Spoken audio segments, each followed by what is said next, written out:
When I was about 3, my grandparents took the whole family on a big trip to Egypt. Me, my mum and dad, aunts, uncles, and 7 cousins. Oh, and my baby sister, Scarlett.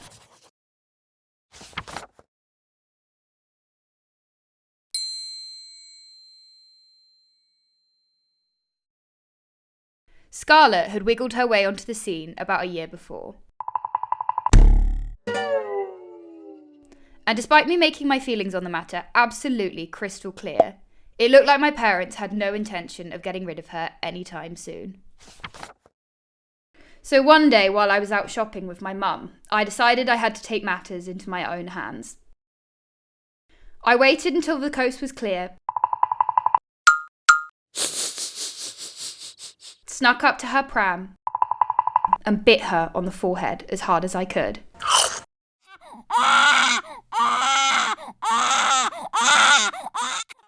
Unfortunately, baby Scarlett survived this particular attack, as well as my various other ploys to get rid of her and retake my rightful place as only child, youngest grandchild, and all-around centre of attention.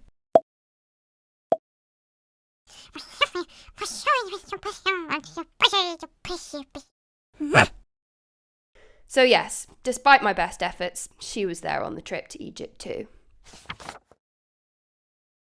One day, we had an excursion planned that, to me, being the budding intrepid explorer that I was, sounded like the biggest adventure you could possibly hope for.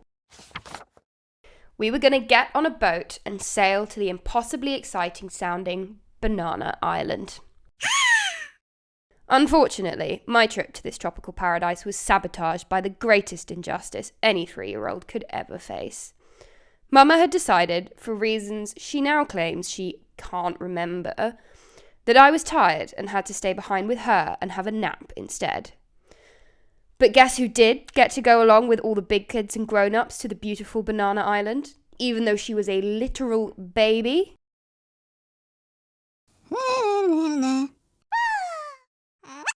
Yup, you guessed it, Scarlett. Of course, I don't actually remember any of the trip. I was only 3. But I brought up the sheer injustice of the whole thing so often growing up that I feel as if I can remember it clear as day. My dad, aunts, uncles, and cousins have always maintained that Banana Island was, in fact, crap. A claim I dismissed as a poorly disguised conspiracy to get me to let it go. But a quick look on TripAdvisor I took before making this film would suggest that they may, in fact, have been telling the truth about that part. But that's not the point. I'm sure I would have loved it.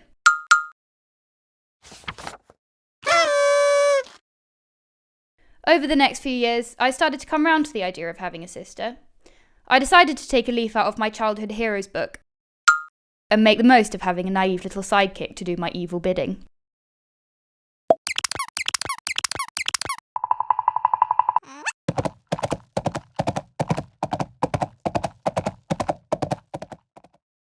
We even had our own secret language of sorts, our native Flemish not being particularly widely spoken in the Middle East of the early 2000s.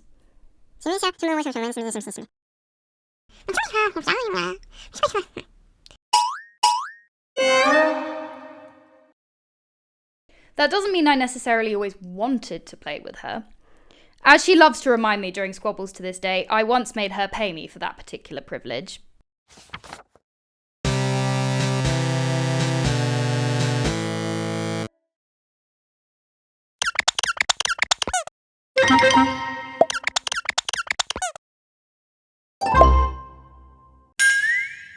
But if you ask me, that doesn't even count, because my parents were so fuming when they found out that they made me give the money straight back anyway. So I think I was the victim in that situation, but whatever. I don't want to make this all seem too one-sided though. Scarlett definitely learnt to give as much as she could take. Like this, for example. An old literacy book of mine from year 1 that Scarlett dug out a few years later. Added some feedback of her own to, and then replaced without telling anyone. We didn't find it until the Christmas holidays of this year, and to be fair, I've got to give it to her. It is pretty funny. In fact, her love of taking the piss would only progress over the years, as can be seen from the lovely comments that she likes to leave on my Instagram.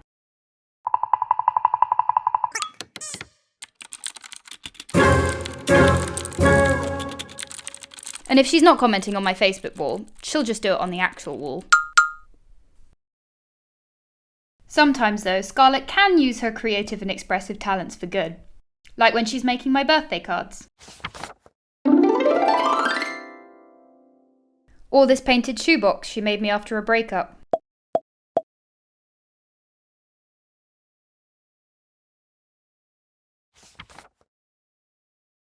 Scarlett and I are all grown up now. Well, sort of. I might have just about forgiven her for being born.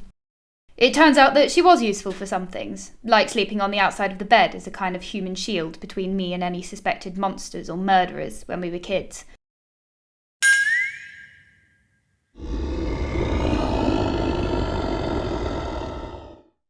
Or having a bedroom window far enough from my parents' room for us to smoke out of when we were teenagers.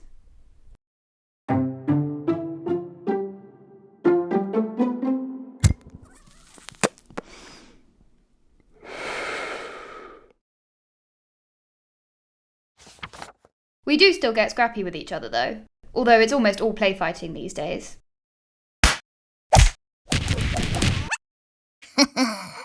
Which is lucky for me.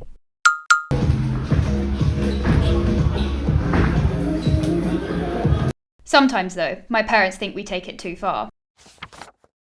Like the time I came home drunk and didn't lock the bathroom door when I went for a wee.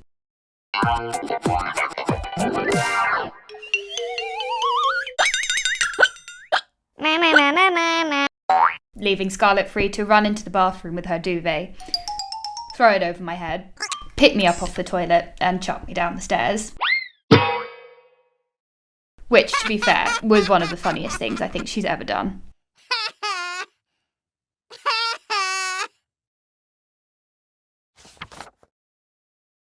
Scarlett always defends her actions by reminding everyone that I did try to bite her face off when she was a baby, so really I deserve everything that's coming to me.